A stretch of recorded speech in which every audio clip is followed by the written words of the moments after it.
Hello guys, welcome back to my channel.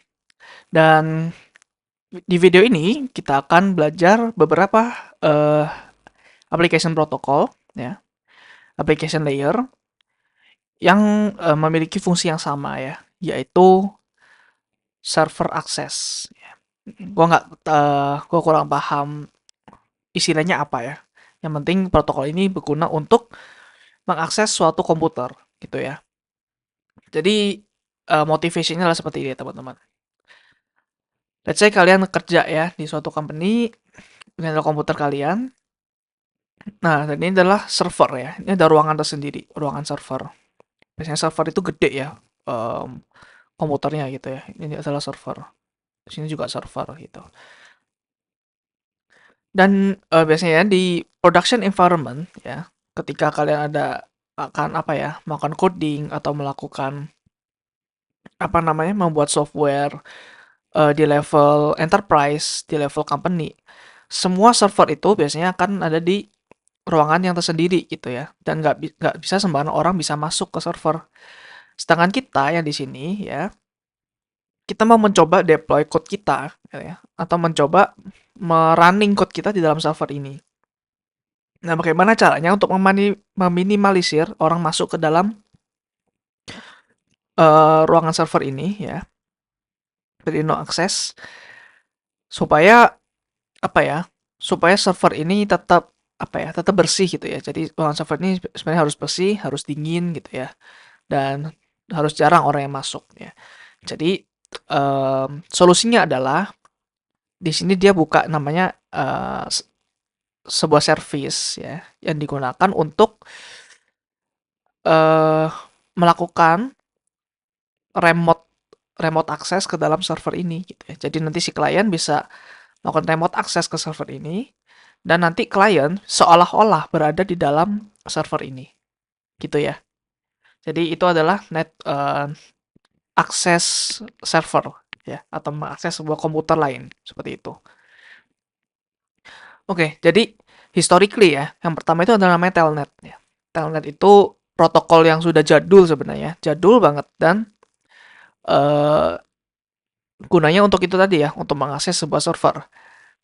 Nah, telnet ini unencrypted ya, jadi sangat-sangat insecure, sama seperti HTTP ya, HTTP juga unencrypted ya. Jadi even gue mau mencoba menginstal ya, menjalankan service telnet aja itu sulit sekali ya teman-teman, karena sangat di-discourage ya, sangat di-discourage untuk menjalankan telnet server ini ya, karena sangat bahaya ketika ada seperti itu. Nah, jadi uh, bagaimana gue demonya? Jadi gue demonya adalah mencari domain yang bisa di telnet gitu ya. Contohnya adalah telehack.com seperti ini ya. Kita coba otak-atik ya, telehack.com. Oke, kita clear dulu. Kita coba telnet. Oh ya, by the way, kita juga harus mempunyai telnet client ya, supaya bisa melakukan hal ini. Gitu. Telehack.com. Nah, ini kita udah terconnected ya to telehack.com. Terus kita bisa melakukan komen-komen seperti ls, seperti itu. Nah, bisa kelihatan ya, apa namanya, file-filenya apa aja. Misalkan gue mau eh, ngeprint komen ini ya, komen.txt ini gitu ya. Jadi komen.txt. Nah, gitu ya, bisa ke print. Tapi ini insecure teman-teman ya. Jadi let's say misalkan ada man in the middle attack ya. Kita udah belajar man in the middle attack di video sebelumnya ya tentang HTTP. Kita coba masuk ke Wireshark ya. Software kesayangan kita nih, Wireshark. Oke, sekarang telehack itu dia tuh tadi IP-nya berapa ya? Oke, never mind. Gua akan mencari di sini telehack.com. Dia IP-nya adalah ini ya. Gua copy, paste ke sini. Oke, sekarang kita akan uh, mencoba melisten kita akan mencoba jadi hackernya ya. Man in the middle attack ya. Jadi Wireshark itu kan mengcopy ya, mengcopy paket apapun yang keluar dan masuk ke NIC kita gitu ya. Jadi kita mau melisten ke IP address yang sekian ya. Jadi kita klik ininya. Nah, kita coba ketik ls di sini. ls enter. Nah, kenapa nggak mau ya? Sebentar. IP address 64.13.239. Kita coba exit dulu. Kita coba telnet lagi. 230. Oke. Hmm. Oke. Kita kembali. Sorry karena tadi kayaknya VPN gua masih nyala ya. Jadi eh, tidak tercapture di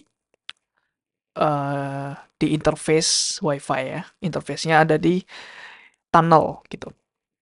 Nah, jadi gue coba lagi ya. Ini gue coba capture ulang.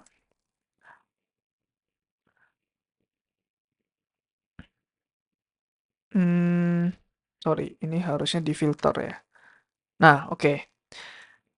Nah, kita coba lakukan telnet ya. Nah, ini keluar ya data-datanya. Dan kita coba ls nih di sini. Nah, ini ingat ya, ini sampai 222 nomornya. Kita coba ls, enter. Nah, datanya kekirim nih. Sebentar. Oke. Nah, tadi di 222 ya. Terus ini ada telnet. Kita lihat di sini. Nah, ketika kita ketik ls ya, nanti satu persatu tuh datanya. Ya, L dulu kekirim, terus somehow nanti S-nya. Terus ini somehow kenapa nggak tahu. Ada L lagi. Oh, ini L itu dari kita kirim ke server nih. Terus ini kita kirim ke server juga, terus dari server kirim ke kita. L-nya dibalikin lagi ya. Untuk ditampilin di CLI. Kemudian, nah ini juga S lagi. Dan ini enter ya. Ketika enter, itu nanti otomatis dia melakukan ini, backslash R, backslash N. Nah, backslash R. Nah, ini backslash N gitu. Nah, setelah itu, dia kan menampilkan beberapa ini ya, beberapa list filenya. Jadi kita bisa langsung kelihatan di sini nih. Ya, ini akan sangat nightmare apabila ada man in the middle attack. Ya, jadi filenya datanya benar-benar plain text nih. Kita bisa semuanya bisa lihat. Oke, itu untuk telnet ya. Kenapa nggak secure? Alasnya karena itu. Oke, kemudian ini adalah gambarannya ya. Ini adalah tadi telehack.com-nya. Dan dia akan membuka ini di port 23. Ya, ini klien. Dia akan saling berkomunikasi ya. Nah, itu untuk telnet. Dan karena untuk mengatasi masalah ini, maka dibuat protokol lagi namanya SSH ya, atau Secure Shell. Nah, ini sangat sangat sering digunakan ya. Protokol digunakan untuk mengakses atau manage sistem di network yang unsecure ya. Network unsecure maksudnya apa? Maksudnya seperti tadi ya, ada man in the middle seperti itu. Nah, ini menyediakan secure channel over insecure network di client server arsitektur. Jadi user nanti bisa login ke komputer over network, execute command, dan memindahkan file dari satu komputer ke yang lain. Even tadi telnet kita nggak perlu login ya. Nah, anehnya di situ tuh. Jadi sangat-sangat nggak aman gitu. Nah, SSH sangat digunakan, banyak digunakan oleh sistem admin untuk memanage server secara remote dan oleh siapapun yang ingin secure communication di internet. Seperti itu. Ya. Kita langsung demo aja ya. Jadi kita akan pakai VM lagi untuk menjalankan Kali Linux. Oke. Oke, sambil menunggu nyala ya. Apa nih? Hmm, Oke, jadi di sini ada server ya ini Kali Linux kita ya. Jadi nanti dia akan mengopen ya ke port 22 di sini ya. Karena port 22 itu common port untuk SSH ya. Kalau 223 tadi telnet ya. 23 tadi telnet. Oke. Nah, terus ini message-nya terencrypt ya. Nanti kita akan buktikan juga nih. Oke. Kita masukkan username password. Nah, di sini kita juga perlu untuk menginstal eh, software ya, servernya namanya OpenSSH server. Ya, jadi ini adalah versi open source dari SSH. Jadi sebenarnya setiap protokol itu softwarenya banyak teman-teman ya. Jadi misalkan tadi HTTP. HTTP nggak hanya ada Apache, Apache 2, ada lagi Nginx, nanti ada lagi apa gitu ya. Node.js dan lain sebagainya. SSH juga ada OpenSSH server, nanti mungkin ada apa? MOBA Xterm dan lain sebagainya ya. Jadi ada banyak softwarenya, tapi ini adalah yang paling sering digunakan ya. Ini open source-nya. Dan karena gue udah menginstal di server kali gue, jadi gue langsung akan melakukan ini ya, sistem CTL start SSH di sini. Kita bisa cek pakai status. Nah, running ya. Nah, kemudian kita bisa di Mac ini ya. Ini kita exit dulu. Kita exit. Ya, exit paksa aja ya. Yes, close. Oke. Jadi kita juga harus punya server software client ya. Gua udah install. Jadi kalian bisa menginstal sendiri SSH client. Kalau di Windows biasanya namanya PuTTY ya. PUTTY. Ya. Nah, sekarang kita tinggal aja ya SSH di sini. Nah, kita awalnya harus ada username ya. Jadi username kita bisa pakai whoami di sini. Namanya adalah kali ya. Jadi pakai kali di sini. Itu untuk username-nya. Kemudian add ya. Add itu kita ada di server mana gitu ya. Dan ini kita if config dia tadi 192.168.2.20.103 ya. 103. Nah, ini kita yes aja. Nah, ini kita bisa login ya.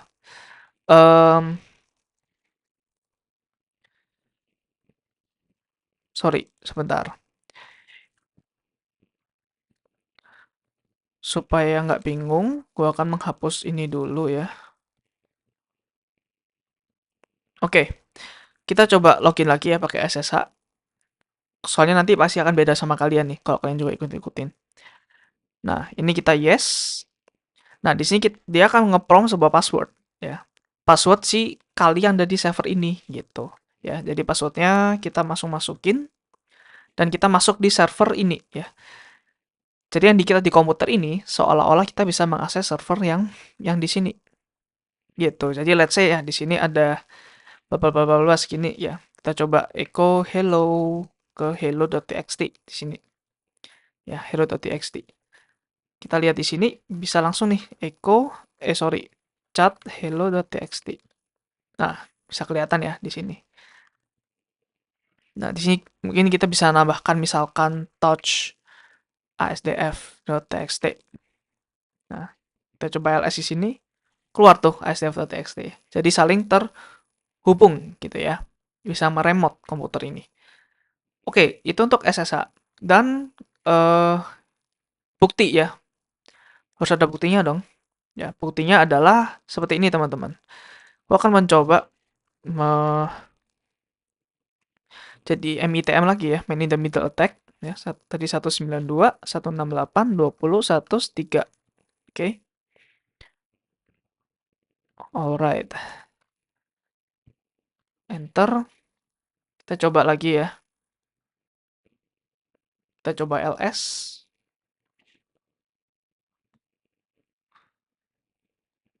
Oh, oke, kita coba ls.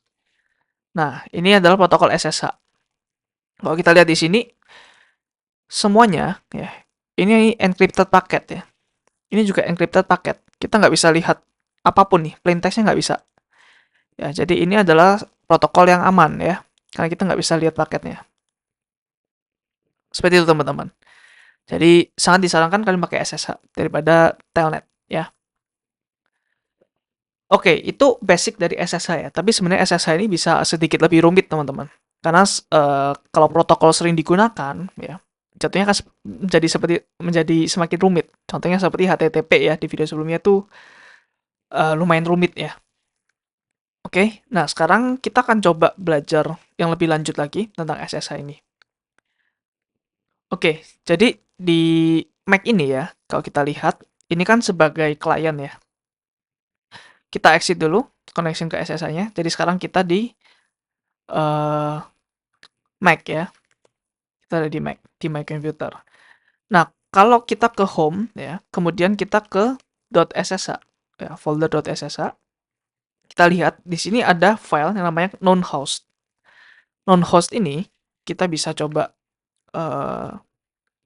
tampilkan ya.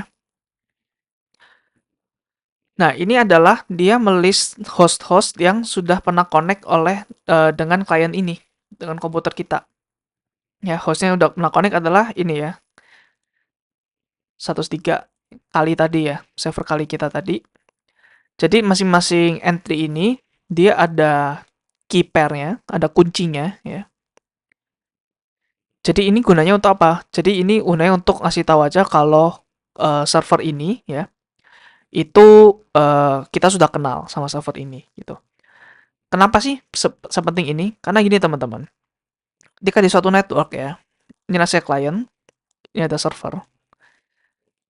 Nah, hacker ini kadang dia bisa mimik ya, bisa seolah-olah dia mau menjadi klien ya ke servernya.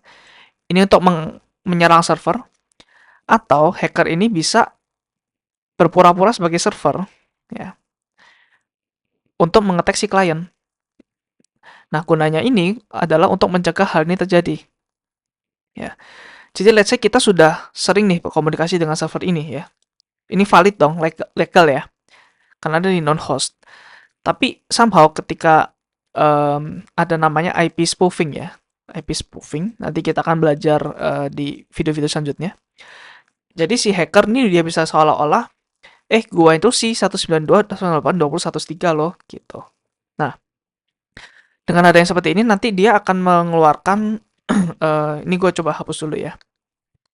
Ini akan mengeluarkan message seperti ini nih. Kalau kalian jeli tadi ya. Nah, the authenticity of host ini nggak bisa di-establish ya. Karena kuncinya itu nggak diketahui gitu.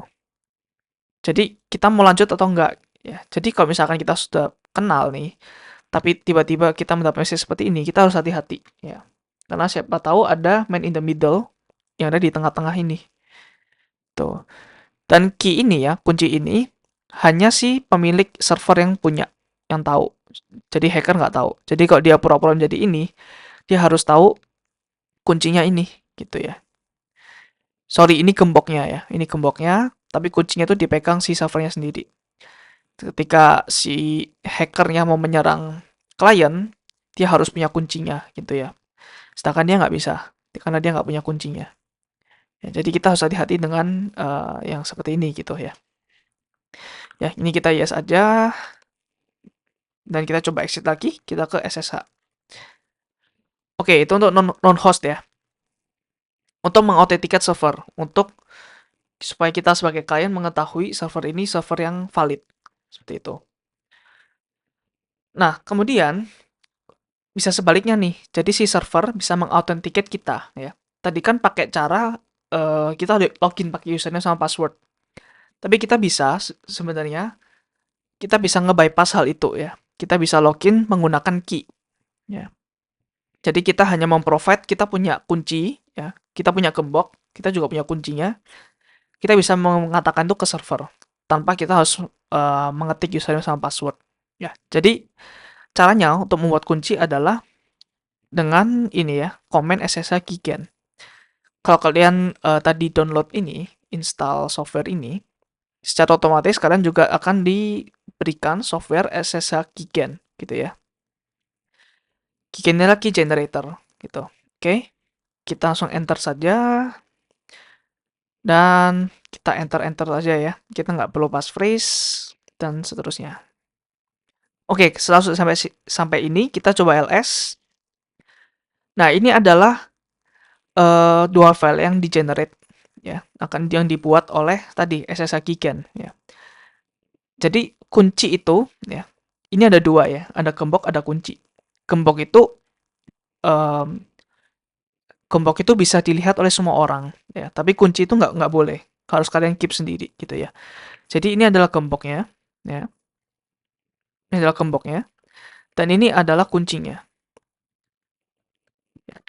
Jadi .pub itu namanya public. Jadi kita bisa apa ya, menaruh ini di public. Ya, ini bebas ya. Tapi ini kalian harus simpan baik-baik. Jangan sampai ketahuan orang lain. Ya. Di sini gue berani menampilkan ini karena ketika gue SSH keygen lagi, ini akan berubah ya. Ini akan selalu berubah.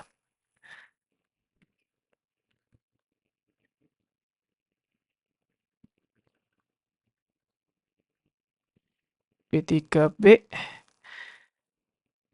harusnya berubah lah ya. Coba tadi SSH keygen, override.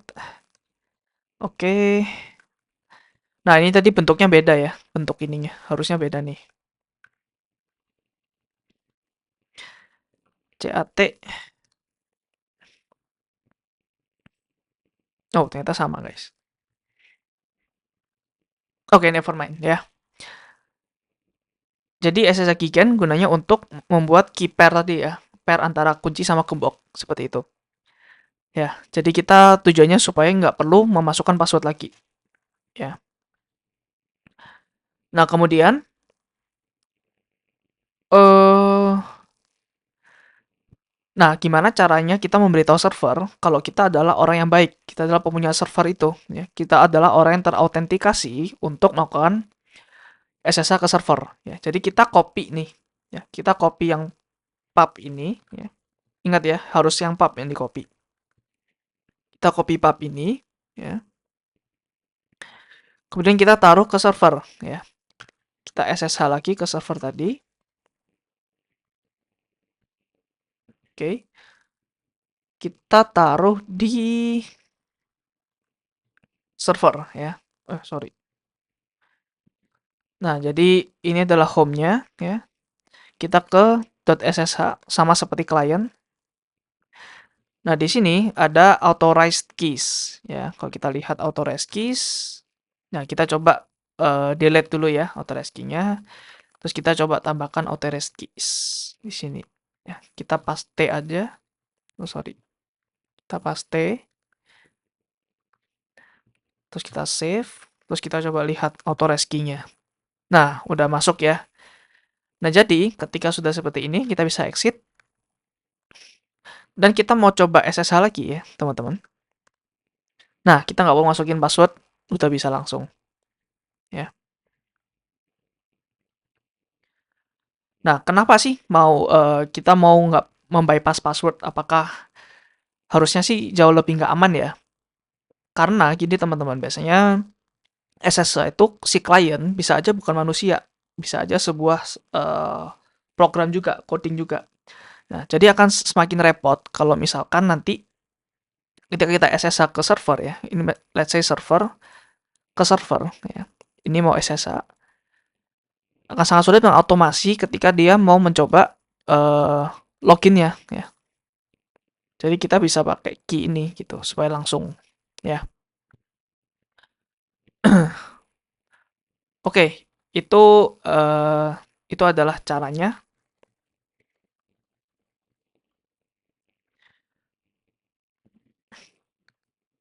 Cara untuk itu tadi ya, uh, berkomunikasi menggunakan key. Nah, dan di SSH itu bahkan kita bisa loh, kita bisa untuk uh, membuat supaya klien yang mau akses ke server itu dia nggak boleh menggunakan password, harus pakai key. Ya, supaya apa? Karena key itu sebenarnya jauh lebih aman daripada password. Karena nggak semua orang bisa mempunyai key itu. Tapi kalau password bisa aja orang sharing passwordnya. Jadi bisa aja ketika dia nggak ada key ya, dan dia nggak ada, maksudnya key, misalkan ada key ya, misalkan ada key, tapi dia nggak ada di auto rest key yang ada di sini, ya, dia nggak ada di, sorry,